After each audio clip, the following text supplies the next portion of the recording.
Hi there, my name's Kimmy and I'm the founder of Aguas en Plástico, a platform that looks to educate and teach people how to reduce their environmental waste and also give very concrete tools to reduce plastic water bottle waste, specifically through the eSpring, which we'll talk about in a little bit.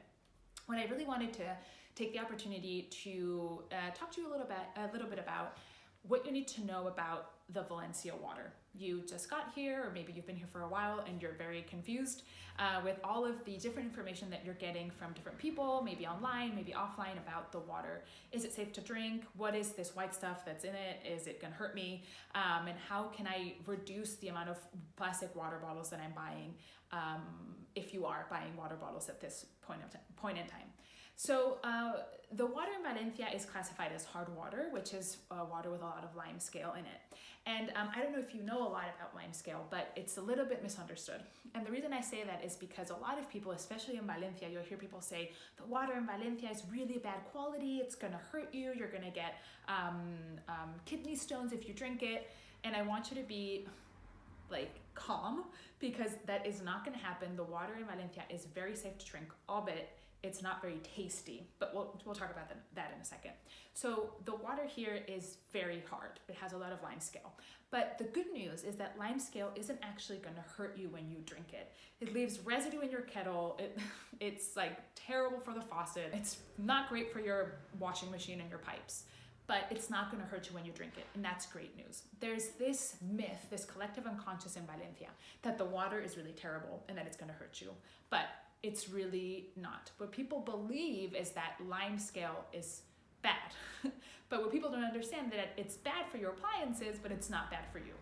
Lime scale is calcium, and calcium is an essential mineral that your body needs to function, right? And we spend so much time trying to get more calcium in our bodies. We enrich our milk and our juices, and we talk about how calcium is so important for our bones and our teeth, and how women have osteoporosis because we don't eat enough calcium. So just trying to and being obsessed with eliminating this essential mineral from in its naturally occurring form in water is just such a waste. So can you drink the tap water in Valencia? The answer is you can. The water in Valencia is considered as potable water. It's drinking water. You will not get sick from it. However, it doesn't taste good. And that's really where people are confused, is people think it doesn't taste good because it's hard. And people automatically assume that the reason it doesn't taste good is because it has a lot of lime scale. However, that is not true. The reason why water in Valencia doesn't taste good is because it's highly chlorinated. And chlorine doesn't taste great.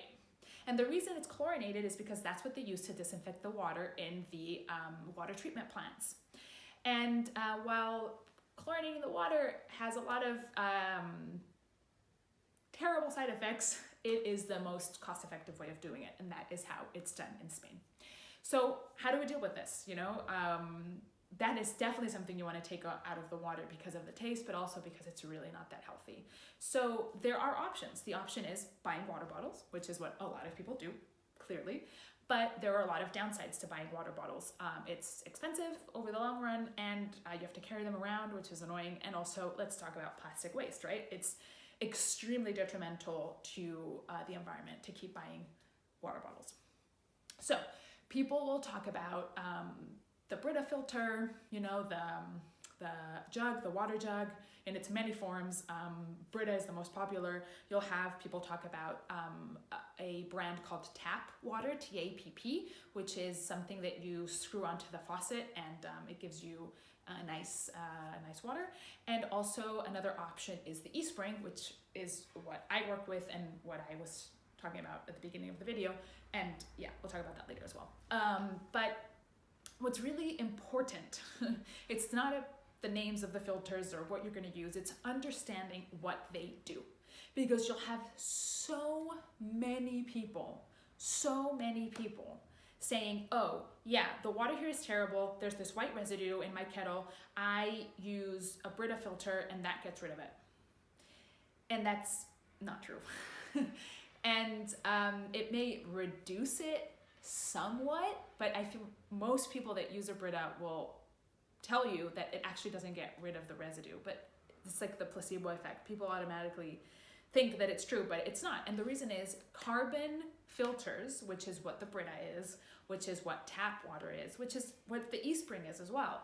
They don't get rid of limescale because limescale is a mineral and minerals are not removed from carbon.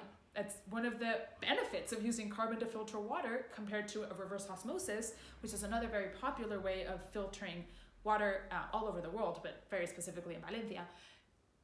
That gets rid of everything, including your minerals. And one of the benefits of using carbon is that it doesn't get rid of your minerals. So this is just like conflicting information. And I always kind of like put my hands to my head and I'm like, no, you're confused. And it's the reason why when you put water through a Brita filter or any sort of carbon filter, it tastes better. It's because carbon is extremely effective at reducing or eliminating chlorine. And that just proves my hypothesis that the reason the water in Valencia tastes bad is because of chlorine. Because you have all these people who are putting their water through a carbon filter and it tastes better because, yes, carbon is extremely effective at reducing or eliminating chlorine. So, what is the conclusion of this video? The conclusion of this video is that you need to decide what you're looking for in your water. If you just want to reduce the taste, if you just want to eliminate the chlorine taste and you're not worried about other types of contaminants, well, then a Brita or a tap filter is great for you. If you want to reduce the limescale, the only way to do that is with a water softener. And obviously if you're here and you don't own the property you're living in, the odds of your landlord or landlady wanting to put in a water softener is very low, unfortunately, because they're quite expensive and they're very bulky. If you are interested in a way of getting rid of the chlorine taste of the water and also reducing up to 180 contaminants, then the eSpring is the way to go for you. I would never recommend a reverse osmosis filter. They're expensive, they're bulky also. You can't take them away with you. You can't take them with you when you leave, and they don't really produce great water anyway. It's actually very low mineralized water, and that's actually not healthy either for you in the long run. So if you have any questions about this, you didn't understand what I was talking about, you want personalized advice, I promise I won't try to sell you an eSpring. That really isn't my intention with this video. I just really want to get this information out there because you don't know how many times a day I see this on social media and all of the expat groups, and I just really want to pay it forward and give you guys the information that you need because this is really important. It's water, it's our health, it's the most important nutrient that we put in our body, and what we drink is of utmost importance. And also it's very important to me to help people reduce their environmental waste, more so than selling an eSpring. If you end up buying an eSpring, that's great for me and for you, but if not, if you end up buying a Brita or whatever else, that's totally fine with me as well. So if you do have questions, feel free to get in touch with me. I'm happy to respond to any questions, absolutely free of charge and all of that. And I really thank you for watching this video up to now. If you found this interesting, feel free to share with your friends. Maybe they'll also get some clarity from the situation because, like I said, I feel like a lot of people are just very confused. So thank you so much for watching, and I'll see you next time. Bye.